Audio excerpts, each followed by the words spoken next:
Selamat pagi semua. Untuk materi di hari ini yang akan kita pelajari yaitu bioteknologi.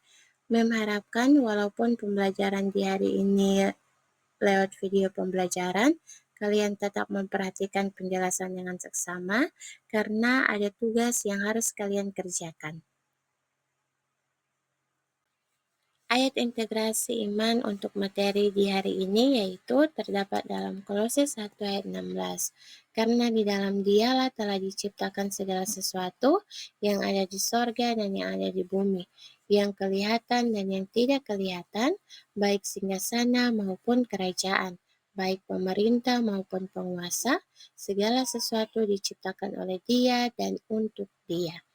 Ayat integrasi iman di hari ini mengingatkan kembali bahwa walaupun seiring berkembangnya dengan teknologi yang ada, ketika manusia menggunakan teknologi untuk menciptakan segala sesuatu, kita kembali diingatkan bahwa hanya Dia atau hanya Tuhan yang mampu menciptakan segala sesuatu yang ada di sorga maupun yang ada di bumi ini. Tuhanlah yang menciptakan segala sesuatu, baik itu terlihat maupun yang tidak kelihatan. Biarpun manusia dengan berbagai ilmu pengetahuannya, dengan kepintaran yang ada, dengan teknologi yang ada, manusia tidak bisa sama seperti Tuhan yang bisa menciptakan segala sesuatu. Kita akan masuk dalam materi berbicara tentang bioteknologi. Bertambahnya populasi manusia saat ini dapat membawa dampak negatif bagi kelangsungan hidup manusia itu sendiri. Dampak yang paling jelas adalah ketersediaan bahan pangan yang tidak mampu mencukupi kebutuhan manusia. Oleh karena itu, manusia terus berusaha untuk meningkatkan produktivitas. Berbicara tentang bioteknologi, kita harus mengetahui apa sebenarnya pengertian dari bioteknologi itu. Bioteknologi adalah cabang ilmu yang mempelajari pemanfaatan makhluk hidup. Di dalamnya ada bakteri, fungi. Fungi itu adalah sejenis jamur, kemudian virus, dan lain-lain, maupun produk dari makhluk hidup yang berupa enzim atau alkohol dalam proses produksi untuk menghasilkan suatu barang dan jasa. Bioteknologi juga digunakan untuk memanfaatkan organisme atau bahan yang diperoleh dari organisme agar menghasilkan produk yang bermanfaat bagi kepentingan manusia. Bioteknologi merupakan gabungan dari beberapa ilmu, yaitu ada biokimia, mikrobiologi, mikologi, fisiologi, genetika, molekuler, dan kimia. Secara garis besar, bioteknologi dapat dibagi menjadi dua jenis, yaitu ada bioteknologi konvensional dan bioteknologi modern. Kita akan mempelajari tentang apa itu bioteknologi konvensional dan bioteknologi modern dan apa saja perbedaan dari keduanya.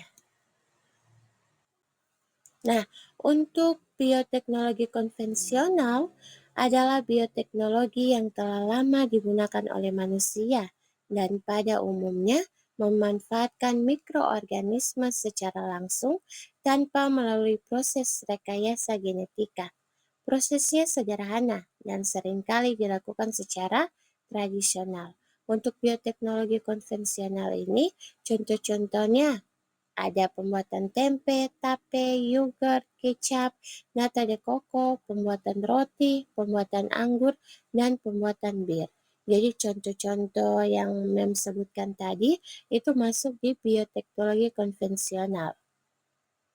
Kemudian untuk prinsip kerja sendiri dari bioteknologi konvensionalnya yaitu berdasarkan proses fermentasi yang dilakukan oleh mikroorganisme seperti bakteri, jamur, atau kamir.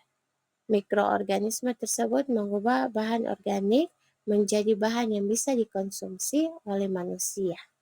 Itu merupakan pengertian atau cara kerja dari bioteknologi konvensional dan juga contoh-contoh yang mudah untuk kita temui dalam kehidupan sehari-hari, bahkan ini merupakan menjadi salah satu makanan yang sering kita konsumsi. Yang kedua adalah bioteknologi modern. Pengertian dari bioteknologi modern sendiri adalah bioteknologi yang memanfaatkan teknologi maju untuk memanipulasi materi genetik suatu organisme. Karena seiring berjalannya dengan waktu, banyak teknologi-teknologi yang sudah ada dan teknologi-teknologi yang sudah canggih, makanya dalam bioteknologi modern ini, teknik rekayasa genetika digunakan untuk menghasilkan produk yang lebih baik dan efisien. Contohnya, pembuatan insulin, hormon pertumbuhan, vaksin, tanaman transgenik. Contohnya, tanaman jagung tahan hama. Nah, untuk teknik yang digunakan atau prinsip kerja yang digunakan untuk bioteknologi modern itu terbagi atas 3. Yang pertama ada rekayasa genetika. Untuk rekayasa genetika ini, di mana prosesnya memanipulasi gen untuk menghasilkan organisme dengan sifat yang diinginkan. Itu yang dimaksud dengan rekayasa genetika. Kemudian yang kedua, ada kultur jaringan, di mana teknik kultur jaringan ini menumbuhkan bagian tanaman dalam media buatan untuk menghasilkan tanaman baru dalam jumlah yang banyak. Dan yang terakhir adalah cloning. Untuk proses cloning sendiri bisa menghasilkan individu baru yang identik secara genetik dengan individu induk. Selanjutnya, apa sebenarnya perbedaan bioteknologi antara konvensional dan modern? Mari kita pelajari bersama-sama. Perhatikan tabel yang ada di slide. Ini adalah perbedaan dari bioteknologi konvensional dan bioteknologi modern. Nah, untuk ciri sendiri, kalau bioteknologi konvensional, tentunya teknik yang digunakan itu sederhana, kemudian memanfaatkan mikroorganisme secara langsung. Sedangkan teknik dalam bioteknologi modern itu kompleks, kemudian melibatkan rekayasa genetika. Nah, untuk produk yang dihasilkan dari bioteknologi konvensional itu berupa makanan fermentasi dan minuman fermentasi. Sementara untuk bioteknologi modern, produk yang dihasilkan yaitu obat-obatan, tanaman transgenik, dan juga hewan transgenik. Kemudian yang berikut, perbedaan dari bioteknologi konvensional itu prosesnya relatif lama. Tetapi untuk bioteknologi modern, karena menggunakan alat-alat teknologi, tentunya prosesnya lebih cepat. Dan yang terakhir, biaya dari bioteknologi konvensional tentunya lebih murah dibandingkan dengan biaya dari bioteknologi modern yang tentunya lebih mahal daripada bioteknologi konvensional.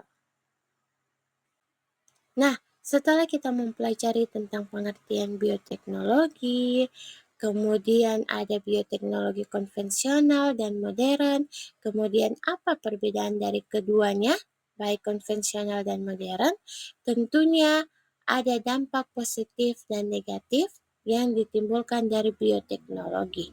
Apa saja dampak positif dan negatif dari bioteknologi itu?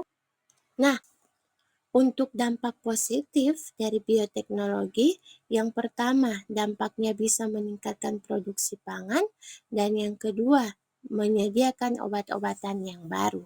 Sementara untuk dampak negatif dari bioteknologi itu sendiri, yang pertama yaitu munculnya organisme transgenik yang berpotensi merusak lingkungan, dan yang kedua, masalah etika terkait manipulasi genetik pada manusia, dan yang terakhir yaitu ketergantungan pada perusahaan besar yang lebih menguasai teknologi yang ada. Dengan menggunakan bioteknologi, diharapkan setiap masalah kebutuhan pangan, terlebih di zaman sekarang ini, tentunya banyak kebutuhan yang harus dipenuhi. Makanya, bioteknologi ini ada dan diharapkan bisa memenuhi masalah kebutuhan pangan yang ada pada zaman ini. Nah, untuk tugas yang harus kalian kerjakan di rumah yaitu bagaimana peranan bioteknologi dalam meningkatkan produktivitas pangan. Silakan dikerjakan di buku tulis, kemudian setelah dikerjakan langsung dikirim ke WA pribadi Mem. Dan untuk batas pengumpulannya hari ini jam 12 siang. Jadi, setelah kalian mempelajari materi ini, segera kerjakan tugas dan segera kirim ke Mem selambat-lambatnya itu jam 12 siang. Demikian untuk materi kita di hari ini tentang bioteknologi. Jangan lupa untuk materinya disalin di catatan kalian masing-masing dan Mem ucapkan terima kasih. Sampai bertemu di pertemuan selanjutnya. Tetap semangat!